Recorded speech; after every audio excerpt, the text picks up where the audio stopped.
محمد صلی اللہ علیہ وآلہ وسلم تمہارے مردوں میں سے کسی کے والد نہیں ہیں، لیکن اللہ کے پیغمبر اور نبیوں کی مہر یعنی سلسلہ نبوت کو ختم کر دینے والے ہیں، اور اللہ ہر چیز سے واقف ہے۔ اے اہل ایمان، اللہ کا بہت بہت ذکر کیا کرو اور صبح و شام اس کی پاکی بیان کرتے رہو۔ وہی تو ہے جو تم پر رحمت بھیجتا ہے اور اس کے فرشتے بھی، تاکہ تم کو اندھیروں سے نکال کر روشنی کی طرف لے جائے، اور اللہ مومنوں پر مہربان ہے۔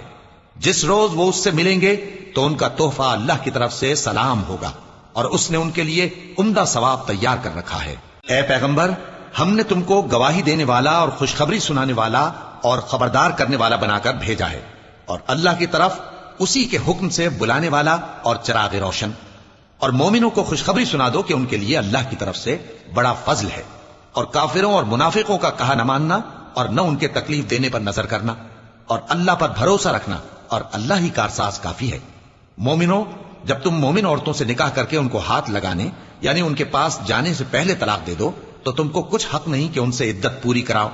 بس ان کو کچھ فائدہ یعنی خرچ دے دو اور ان کو اچھی طرح سے رخصت کر دو۔